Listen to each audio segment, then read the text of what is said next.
baignoires là, on lui remplissait de l'eau dans ses baignoires et il venait toujours pour me torturer. On était pendant jours en train d'être torturé matin et soir.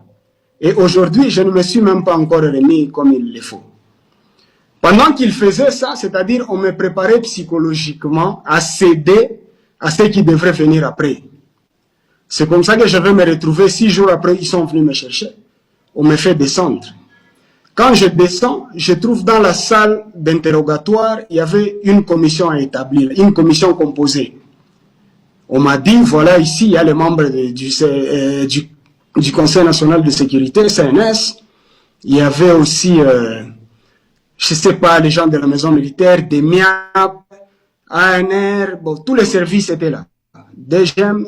En même temps, il y avait aussi Jules Massoua, le fameux colonel. Ah, vous l'avez trouvé dans la commission, là?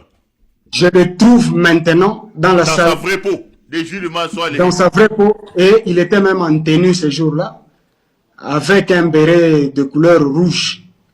Chibangu aussi était là. Mais curieusement, quand j'arrive, Chibangu et Jules demandent aux autres membres de la commission de vider la salle. Comme quoi, ils avaient quelque chose à parler avec moi puisqu'ils ont vu que le moral était trop bas. Et tous les autres membres ont vidé la salle. Quand on vide la salle, je reste avec Chibangu et le colonel Gilles. Là, nous sommes à l'ANR chez l'AG. Le colonel Gilles, c'est lui qui prend parole. Il dit, tu vois, ça c'est une mission de la présidence. Tu as vu comment on a chassé tout le monde? Chasse-moi le président de ta commission. Et là, j'étais vraiment surpris de le voir là-bas. Et du coup, Chibangu me dit, il parlait en Swahili. Il dit, petit, tu dois grandir. Cesse maintenant d'être petit. Ici, il y a une mission. Il y a 2 personnes qui doivent tomber au niveau de la présidence. Si tu acceptes de collaborer, c'est une mission que le chef de l'État lui-même a donnée. C'est pourquoi tu nous vois, nous venons et nous accédons même ici à l'ANR. Parce que c'est la mission de la présidence. Il y a 2 personnes qui doivent tomber. Le chef de l'État veut s'en débarrasser parce que moi, je vais prendre la place c'est qui encore? Le général Tumba de la maison militaire. Tout à fait. Ça, c'est John Chibangu qui vous dit que moi, je dois prendre la place de Ntumba. Tout à fait. Tumba, bon, Franck Tumba. Oui. Bon, lui parlait du général Tumba.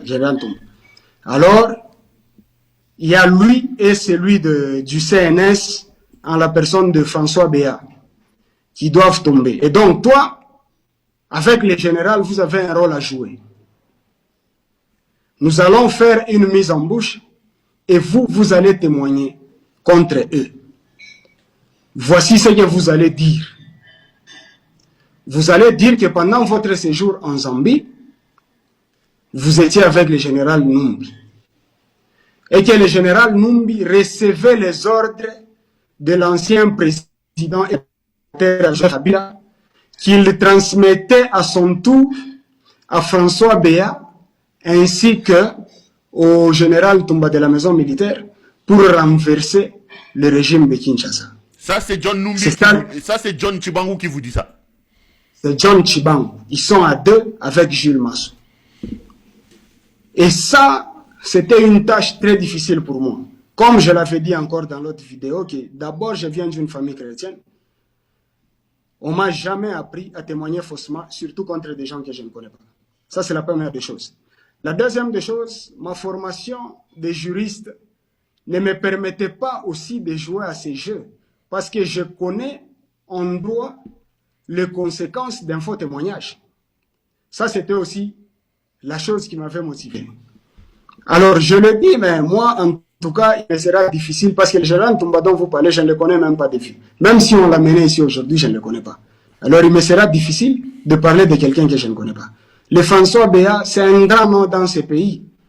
Me mettre en conflit avec ces gens-là en témoignant faussement contre eux, moi, je ne vois pas comment est-ce que je vais m'en sortir. Il y a aussi le nom de Kabila qui est cité dedans. Il y a le nom du général Numbi qui est cité dedans.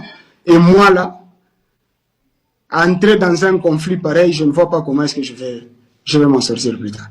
Alors ils m'ont dit, si tu le fais une semaine, dans une semaine, nous allons te ramener en Zambie, nous allons te restituer tes biens et nous allons même te donner des fonds pour que tu repartes encore à nouveau.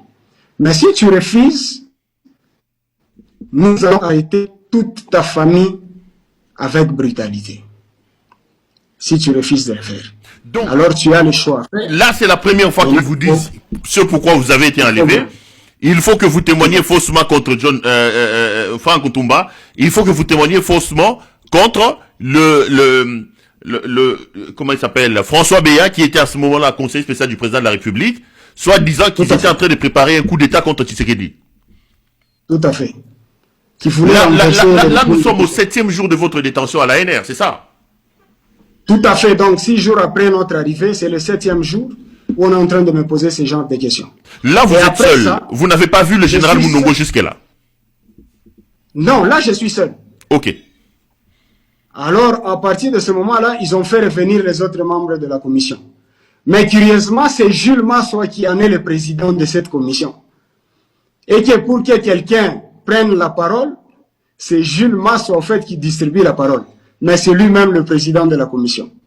Alors, il oriente ses questions vers ce qui m'a été demandé de faire. Mais moi, je disais toujours, en tout cas, ça, je ne connais pas.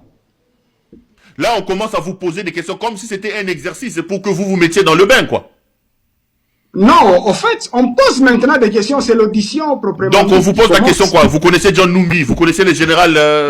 Ouais, comment vous vous êtes connu avec John Numbi en Zambie, vous faisiez quoi avec lui? Et pendant qu'il était là, quelles étaient ses conversations avec le Raïssi, avec le président Joseph Kabila, avec François Béat, avec le général Ntumba? Il orientait ces questions vers ce qui m'avait été mis en bouche. Je disais toujours que je ne connais pas. J'étais assis tout juste à côté de lui et chaque fois il mettait son pied sur mes pieds pour me faire signe, me rappeler à l'ordre. Mais moi aussi, comme il y avait les autres membres de la commission, malheureusement, je ne peux pas citer leur nom ici pour ne pas exposer les gens pour rien. Mais ils savent ce que je suis en train de dire. Ouais, en ce moment-là, Tshibangou, lui, il était déjà sorti. Parce que quand ils ont fini, les autres membres de la commission sont rentrés. Tshibangou, lui, est parti. Et c'est maintenant Jules qui reste comme président de la commission pour diriger, au fait, l'interrogatoire. Et moi, je disais toujours, je ne connaissais pas. Ils ont tenté pendant plus de 4 jours. Ça ne marchait pas. C'est comme ça que nous sommes arrivés pratiquement le 27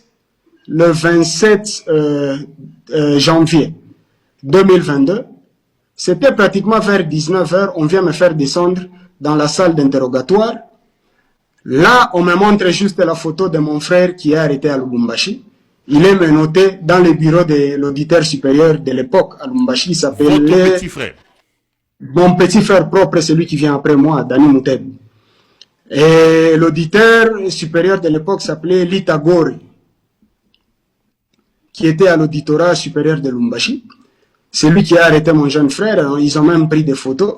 Qu'on m'a montré, on m'a dit, nous t'avons promis d'arrêter toute ta famille avec brutalité. C'est Jules Massoua qui l'a fait. C'est Jules. Et à ce moment-là, John Tshibangou est là aussi pour vous montrer les photos. Non, là, John Tshibangou n'est pas là. Lui, il a déjà donné le go.